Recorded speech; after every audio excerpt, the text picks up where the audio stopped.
Ketika semua orang pergi, ada masa dalam hidup ketika kita merasa ditinggalkan. Orang-orang yang dulu dekat mulai menjauh. Mereka yang pernah berjanji untuk tetap ada, perlahan menghilang.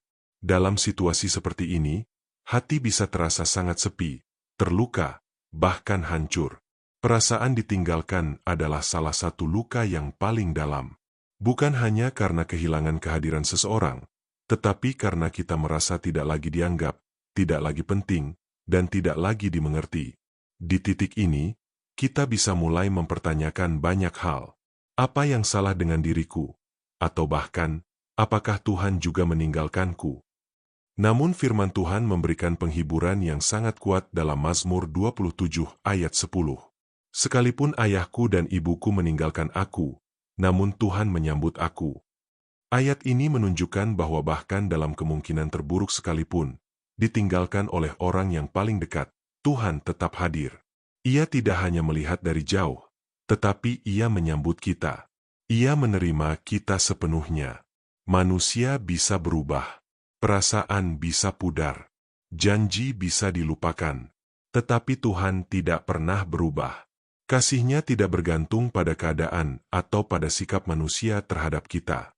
Seringkali kita menaruh harapan terlalu besar pada manusia. Kita berharap mereka selalu mengerti, selalu setia, selalu ada. Namun pada akhirnya, manusia terbatas.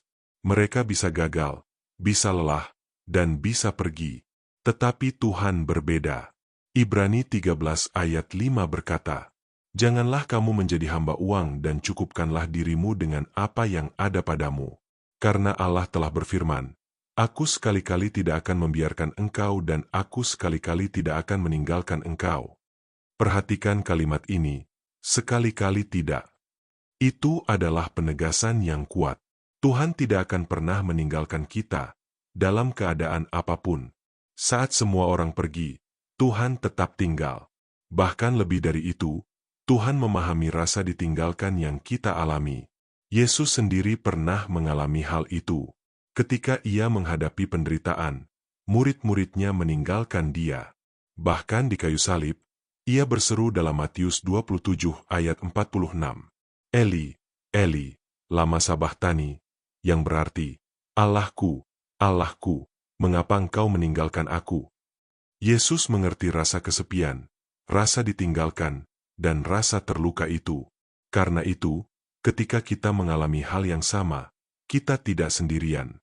Mazmur 34 ayat 19 berkata, "Tuhan itu dekat kepada orang-orang yang patah hati, dan Ia menyelamatkan orang-orang yang remuk jiwanya." Tuhan tidak menjauh saat kita terluka. Justru Ia mendekat. Ia hadir sebagai penghibur, sebagai Bapa yang memeluk, dan sebagai sahabat yang tidak pernah pergi. Mungkin hari ini kamu merasa sendiri. Mungkin orang yang kamu harapkan justru pergi. Mungkin kamu sedang berada di titik di mana tidak ada siapa-siapa di sampingmu. Tetapi dengarlah ini, kamu tidak benar-benar sendiri. Tuhan ada di sana. Ia melihat setiap air mata yang jatuh. Ia mengerti setiap luka yang kamu simpan. Ia tidak menunggu kamu menjadi kuat untuk datang kepadanya. Ia justru datang ketika kamu lemah. Kesendirian yang kamu alami hari ini bukanlah akhir dari segalanya. Bisa jadi itu adalah awal dari hubungan yang lebih dalam dengan Tuhan. Karena ketika semua orang pergi, kita belajar satu hal yang sangat penting, bahwa Tuhan saja sudah cukup.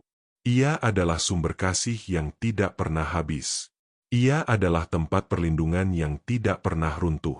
Ia adalah sahabat yang tidak akan meninggalkan kita. Tetaplah datang kepada Tuhan. Tetaplah percaya. Karena Ia tidak akan pernah pergi dari hidupmu. Mari berdoa. Tuhan, di saat aku merasa ditinggalkan dan sendiri, aku datang kepadamu. Engkau tahu betapa sakitnya hatiku saat ini. Ketika orang-orang pergi, aku merasa kosong dan terluka. Tetapi hari ini aku mau percaya bahwa Engkau tidak pernah meninggalkanku. Engkau selalu ada untukku. Peluk hatiku yang hancur ini, ya Tuhan, dan pulihkan jiwaku. Ajarku untuk menemukan kekuatan dan pengharapan hanya di dalam-Mu. Dalam nama Tuhan Yesus aku berdoa. Amin. Jika renungan ini memberkati hidupmu, jangan lupa untuk like, subscribe, dan bagikan kepada orang lain supaya semakin banyak orang dikuatkan oleh firman Tuhan.